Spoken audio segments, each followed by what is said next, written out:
Les voy a platicar que hoy tengo el gusto y el honor de convivir en esta mesa de trabajo con Francisco Cruz Jiménez. Y se preguntarán quién es este señor. Muchísimos ya lo conocen. Muchos no han tenido la oportunidad, pero yo les voy a decir que si se acercan a ustedes a alguna de sus obras, van a quedar encantados. Imagínense que Francisco Cruz Jiménez, por principio de cuentas, es periodista, pero no periodista de esos hechos al vapor, es periodista investigador. Ha colaborado en diferentes medios, entre ellos Notimex, el periódico El Universal, Reforma, y tiene ahí en su haber bastantes. Él escribió dentro de todo lo que ha hecho varios libros, y dentro de estos libros está la biografía no autorizada de Enrique Peña Nieto. Cuando andaba en campaña salió. Y también sobre el grupo Atlacomulco, ¿no? Ahí el profesor Jan González y saca los trapitos al sol. Tiene un libro que se llama Tierra de Narcos, el Cártel de Juárez, ¿no? Tienes Mitos y Mentiras y Secretos de Andrés Manuel López Obrador. De Andrés Manuel López Obrador. O sea que le tundes y les pegas a todos por todos lados. Eduardo, primero muchísimas gracias por la invitación. Sí, la verdad es parejo. Es parejo. Cuando yo inicié, no con Cártel de Juárez porque estaba muy alejado de la política, aunque doy los primeros avisos de lo que voy a hacer en algunos capítulos, hablando por ejemplo de Carlos Jan González y cómo hizo su riqueza primera, cómo le regalan pipas, cómo se hace de contratos ilegales en Pemex, y doy a ver, pero pues en Ruta 100. Claro, no, pues, pero fue claro. Su primerito, ¿no? No, eso es ya cuando está aquí. Pero el gobierno de Cito Ferrer. Sí, pero en los 50, en los 60, cuando nadie lo conocía, ya era rico. Oye, y que empezó como profesor, como rural, maestro, ¿no? En Atlacomulco, claro. Usaba pantalones de brincacharco, sí, ¿no? Claro, y los zapatos. Vendía dulces. Raíz. Vendía dulces. Sí, no, ni siquiera como maestro, que hoy los estamos viendo. Ajá. Como maestro no ganaba bien. No, claro. Además de su salario de maestro rural, vendía. Pero dulces. Sí tenía vocación, porque nos vino a dar una cátedra de la política mexicana, mira, como aquellas. Oye, Francisco, vienes a presentarnos un libro que me llama muchísimo la atención. Dice, Los amos de la mafia sindical. ¿Sí? Y platicábamos antes de entrar al aire y yo te decía, ¿dónde inician los sindicatos? Yo recuerdo que ya en 1934 con Cházaro, ¿no? Con Lázaro Cárdenas, el presidente que expropia el petróleo en México y lo hace patrimonio nacional.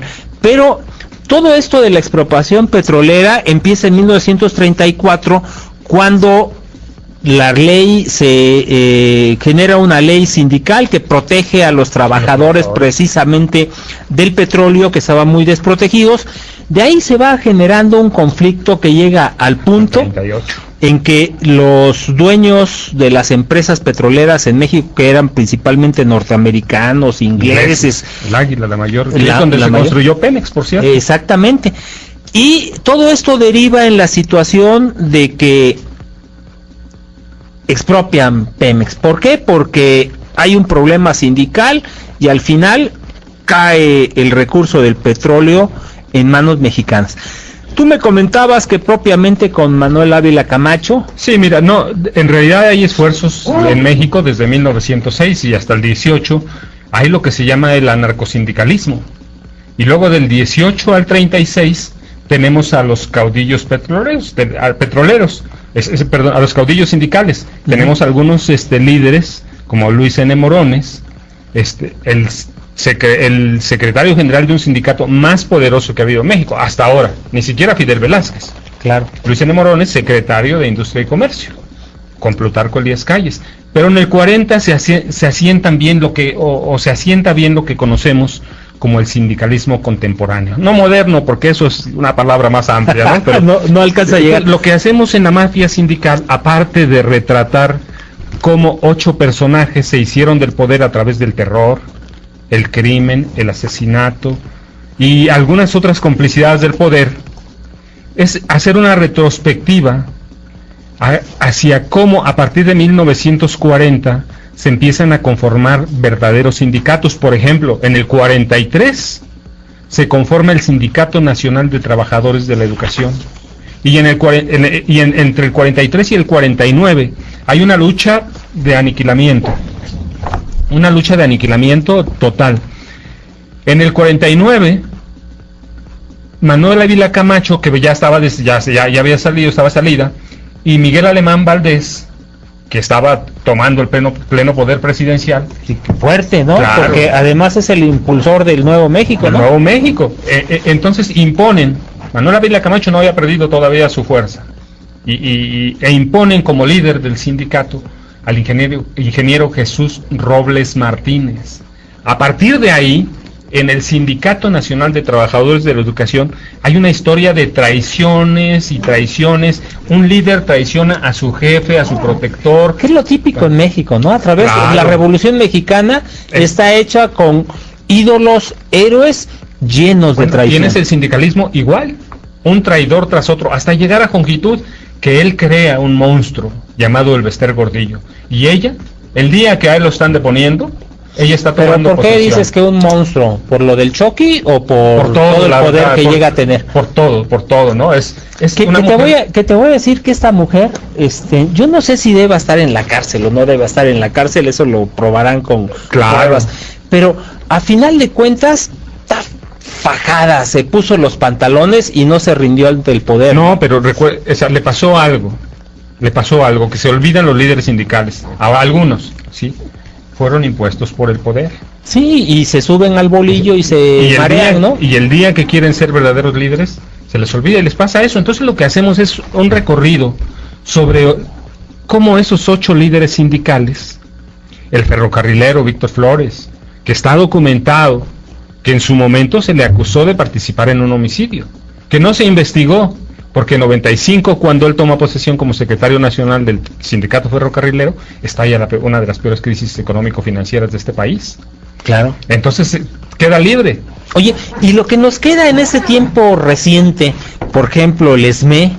No, bueno, mira, te digo... ¿Qué pasa con ese SME? ¿Que realmente sindicato existente, no existente, no existe, asociación? Pero le pasa lo mismo que otros sindicatos. Por ejemplo, el ferrocarrilero. Tienen miles de jubilados a los que religiosamente se le descuenta una cuota mensual que supera varios millones de pesos. Y entonces ya no tienen sindicato, pero tienen jubilados que no tienen derecho a voto aunque paguen cuotas. Entonces lo que hacemos es ir desentrañando esas misteriosas. El petrolero, Carlos Romero de Champs, del Sindicato Nacional de Trabajadores de Salud, ¿sí? Joel Ayala Almeida, Víctor Fuentes del Villar, de la Comisión Federal de Electricidad.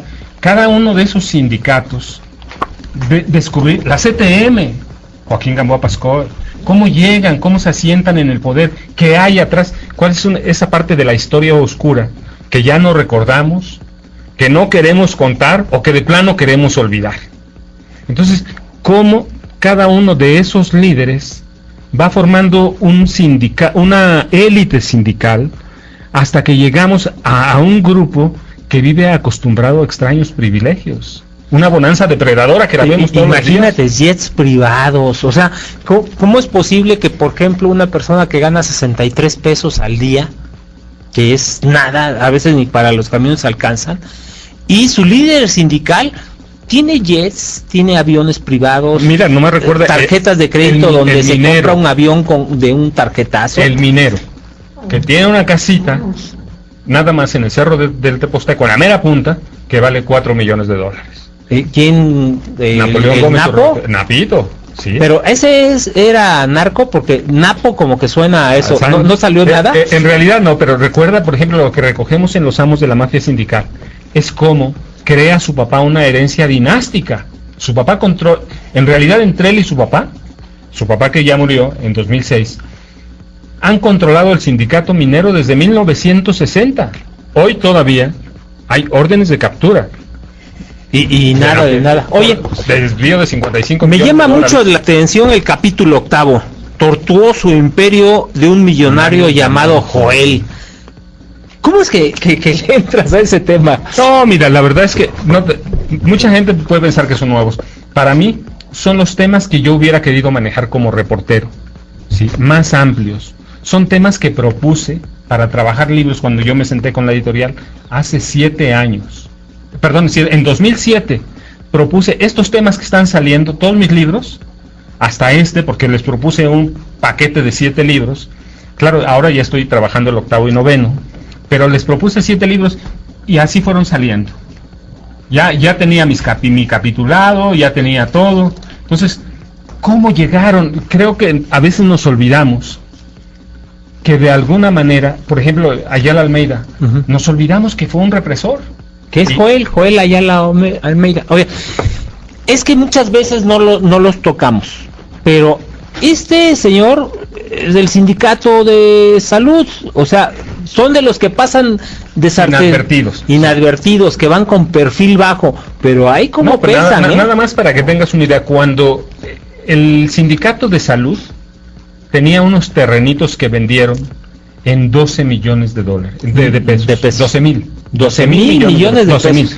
Se desaparecieron de esos 12,000, 3,000 millones de pesos. Ha tenido en su cuadra de caballos 8 pura sangre.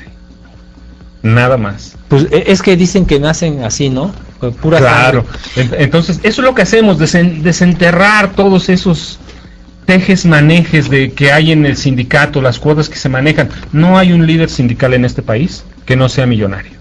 Y fíjate, hay que leer el libro. Mire, a mí me deja perplejo porque tiene información, datos. Por ejemplo, en el caso de Joel, cómo empieza en su vida, ¿no? Que de inicio vendía dulces y raspados, o trabajaba de lo que fuera, porque le llamaban el mil usos. El mil usos le llamaban, ¿no? Toda esta información, detalles que fuiste investigando a través de los años, la verdad, están plasmados en este libro, Los Amos de la Mafia Sindical. ¿Dónde se puede encontrar el libro? Ahorita ya en todas las mayores librerías del país, en ebook, en todos lados ya está. Ayer certificamos, hoy en la mañana estuvimos en algunas, a las 8 de la mañana empezamos un recorrido a las grandes librerías, ya está disponible.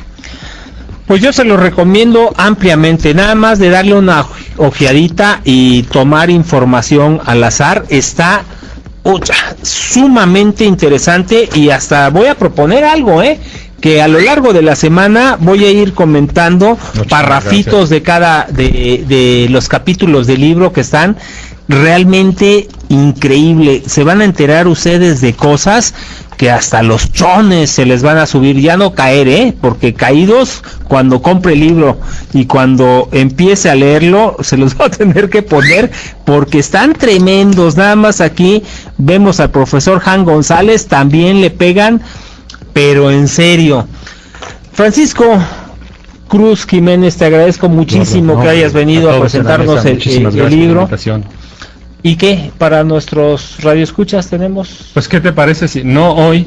Tú dime cuál es el próximo programa, yo te hago llegar 4 ejemplares. ¿Tienes chance el próximo sábado? Nos damos un aventón aquí y revisamos un capítulo. Órale, revisamos el que tú elígelo y lo revisamos y regalamos 4 libros. Empezamos con el primero, órale, ¿no? Primer capítulo, le damos una revisadita que dice Infierno en Ferrocarriles, nada más de entradita.